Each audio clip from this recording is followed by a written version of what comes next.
رمضان المبارک کو قرآن کا مہینہ کہا جاتا ہے، شہر القرآن، یہ قرآن کا مہینہ ہے۔ اور اس کے لیے سب سے پہلے اس چیز کو دیکھیں کہ اللہ رب العزت نے نزول قرآن کے لیے جب قرآن نازل ہو رہا تھا تو 12 مہینوں میں سے رمضان کا انتخاب فرمایا۔ اللہ رب العزت نے قرآن کو رمضان میں نازل فرمایا۔ دوسری طرف کہ ہر سال جتنا حصہ نازل ہوتا تھا، جبرائیل امین پیغمبر صلی اللہ علیہ وسلم کے ساتھ اس تمام نازل شدہ حصے کا دور فرماتے، تو اس دور کے لیے جس وقت کا انتخاب فرمایا وہ بھی رمضان کا مہینہ تھا۔ تو اس وجہ سے رمضان اور قرآن کا بہت گہرا تعلق ہے۔ رمضان میں انسان کو تمام تر اعمال سے بڑھ کر قرآن کی تلاوت پر توجہ دینی چاہیے۔ اگر قرآن کے تلاوت سے تھوڑا بہت ٹائم بچ جائے، وقت بچ جاتا ہے، زیادہ ہو جاتا ہے، تو پھر قرآن کے معنی پر، مفاہیم پر، مطلب پر غور کرنا چاہیے کہ ان آیتوں میں اللہ رب العزت ہم سے کیا کہہ رہا ہے، ہمیں کس چیز سے روک رہا ہے۔ ہمارے بڑوں کا، بزرگوں کا وہ طریقہ یہی رہتا تھا کہ رمضان میں وہ زیادہ تر ان کا تعلق قرآن کے ساتھ رہتا تھا۔ ابو سفیان سوری رحمۃ اللہ علیہ، سفیان سوری رحمۃ اللہ علیہ کے بارے میں منقول ہے کہ جب رمضان کا مہینہ آ جاتا تھا تو یہ سارے کے سارے عبادتوں کو چھوڑتے، کام تو چھوڑ دو، عبادتوں کو، نوافل دوسرے تیسرے عبادتوں کو چھوڑ دیتے، وَأَقْبَلَ عَلَىٰ قِرَاءَةِ الْقُرْآنِ، اور سب سے زیادہ اس مہینے میں وہ تلاوت قرآن کیا کرتے تھے۔ اس طرح امام مالک رحمۃ اللہ علیہ کے بارے میں منقول ہے، امام مالک حدیث کے بڑے امام ہیں، اور یہ مکے میں اور مدینے میں وہاں بیٹھ کے درس حدیث دیا کرتے تھے۔ ان کے درس میں ایک وقت میں لاکھوں کے حساب سے لوگ شریک ہوتے تھے، ہزاروں اور لاکھوں شاگرد اور لوگ، علماء، بڑے بڑے لوگ بیٹھ کے ان کی حدیث سنا کرتے تھے۔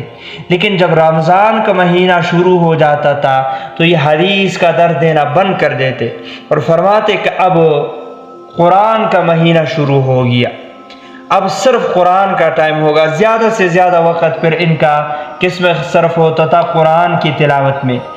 اس طرح اسود ایک بڑے بزرگ گزرے ہیں، ان کے بارے میں آتا ہے کہ رمضان میں ہر 2 دنوں میں 2 دن اور 2 راتوں میں ایک قرآن وہ ختم کرتے تھے۔ قتادہ کے بارے میں آتا ہے کہ 7 دنوں کے بعد ایک قرآن ختم کرتے تھے، لیکن جب رمضان کا مہینہ آ جاتا تو پھر ہر 3 دنوں کے بعد قرآن ختم کرتے تھے۔ اور رمضان کا جب آخری عشرہ ہوتا، آخری 10 دن جب ہوتے تو پھر ہر رات وہ ایک قرآن کو ختم کرتے تھے۔ تو ہمارا بھی تعلق قرآن کے ساتھ ایسا ہی ہونا چاہیے۔ ہم دیگر اعمال کے ساتھ ساتھ وہ زیادہ سے زیادہ، دیگر اعمال اگر کم ہو جاتے ہیں، ذکر و اذکار، دیگر جو چیزیں ہیں، نوافل ہے، وہ اگر ہم کم کر لیتے ہیں تو اس سے کوئی ایسا خاص مسئلہ نہیں ہوگا، لیکن قرآن کو زیادہ سے زیادہ تلاوت کرنے اور اس طرح اس کو سمجھنے کی کوشش کرنی چاہیے۔ ہمیں قرآن ہم تلاوت تو کر لیتے ہیں، ایک حق قرآن کا یہ ہے، یہ ادا ہو گیا، لیکن دوسرا حق قرآن کا کہ اس کے معنی اور مطالب، کہ اس آیت میں اللہ رب العزت کیا کہہ رہا ہے، وہ حق ہمارے ذمے اسی طرح سے باقی رہتا ہے۔ تو ہمیں کچھ نہ کچھ وقت وہ قرآن کے معنی، ترجمہ، مطلب، آیات کی تشریح اور تفسیر، اس کو سمجھنے کی کوشش کرنی چاہیے۔ دوسری جو چیز ہے وہ استغفار ہے۔ حدیث میں بھی اس کا ذکر آیا ہے، 4 چیزیں وہ رمضان میں کثرت سے کیا کرو، ان میں سے 2 چیزیں خدا کے لیے کیا کرو اور 2 اپنے لیے۔ خدا کے لیے کلمہ طیبہ زیادہ پڑھا کرو، لا الہ الا اللہ، کثرت سے وہ استغفار کیا کرو، استغفر اللہ، اور 2 چیزیں اپنے لیے طلب کرو جس سے تمہیں کوئی چارہ نہیں ہے، ایک وہ جہنم کی طلب ہے، اور دوسری جو چیز ہے وہ جنت کی طلب اور جہنم سے چھٹکارا اور پناہ ہے۔ اس کے لیے آسان الفاظ اگر چاروں کاموں کے ایک ہی جملے میں جمع کیا جائے تو وہ یوں کہا جا سکتا ہے کہ لا الہ الا اللہ استغفر اللہ اسألک الجنہ واعوذ بک من النار۔ اس کو اگر یاد کر دے تو یہ چاروں چیزیں اس میں آ جاتی ہے۔ لیکن استغفار بطور خاص وہ سحری کے وقت، جیسے اللہ رب العزت خود قرآن میں ارشاد فرماتا ہے والمستغفرین بالاسحار، کہ صبح کے وقت، سحری کے وقت جو ہے یہ کیا کرتے ہیں؟ استغفار کرتے ہیں۔ صفت، اچھی صفت کا تذکرہ ہے۔ تو سحری کے وقت استغفار کرنے کی کوشش کرنی چاہیے ہمیں۔